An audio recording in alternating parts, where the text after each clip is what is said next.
In the election of 1932, Roosevelt promised the American people an allegiance to a New Deal that would provide them with relief, recovery, and reform.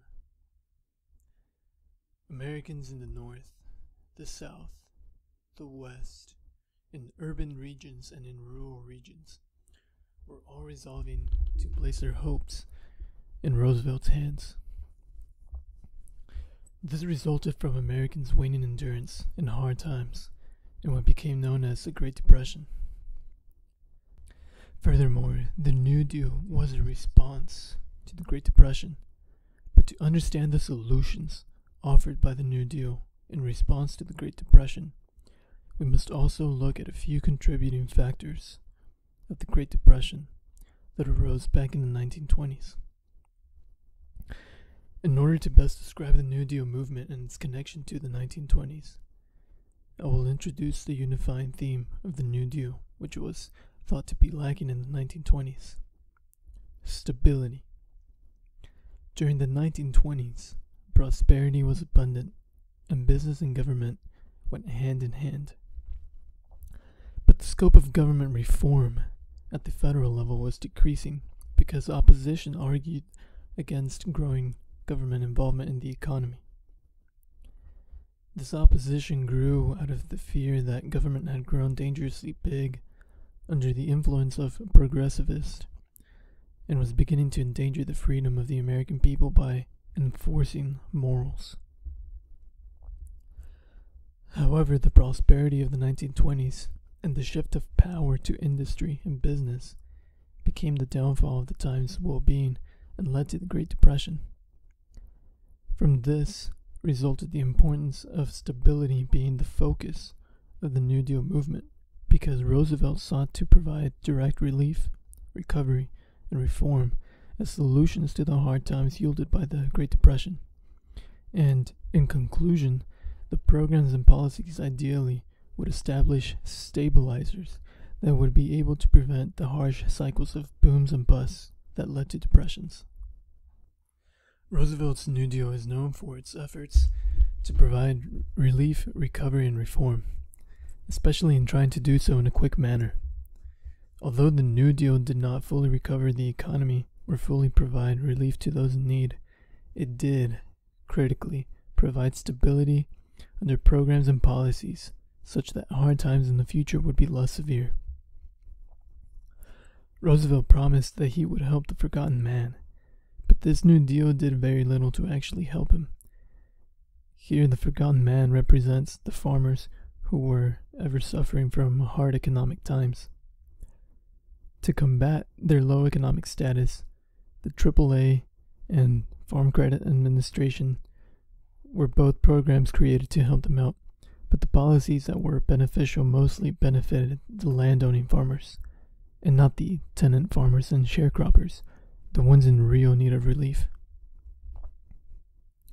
However, by paying farmers to produce less, the government was setting up a stabilizer because less production of crops would enable farmers to set higher prices and make the agriculture business more profitable. And this practice actually continues today.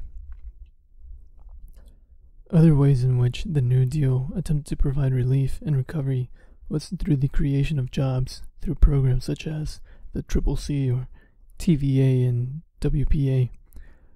Programs such as the CCC or Civilian Conservation Corps were designed to provide jobs to young men and provide relief through work in order to maintain a man's morale.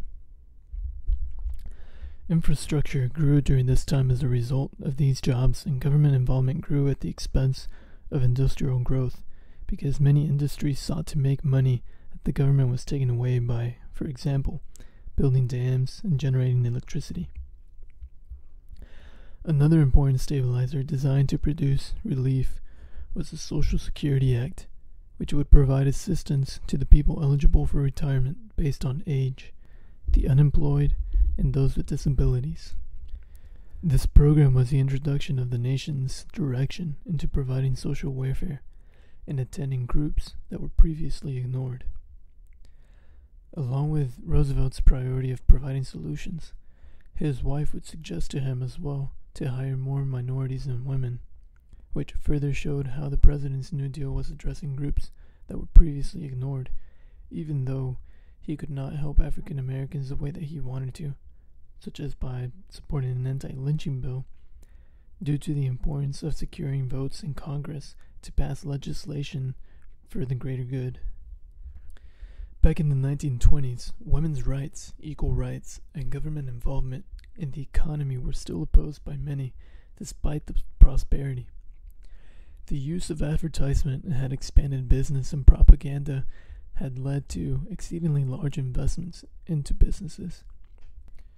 However, panic had spread when investors realized that they may have been placing too much money in certain industries and started speculating their real worth. In what resulted in a crash, investors started to pull away their money and triggered the failure of the economy and banks.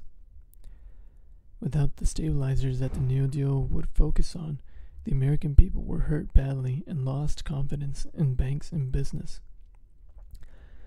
These are the problems addressed by the New Deal, as Roosevelt tried to provide relief and reform, as he asked Americans to take their money back to the banks in order to restore their confidence, and help business by setting stabilizers through coalitions of business so that they could decide on standards such as product prices, all while allowing for workers to form unions so that their freedom would not be infringed.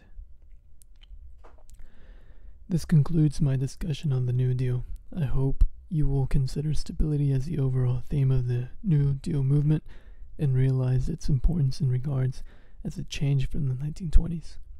Thank you and have a great day.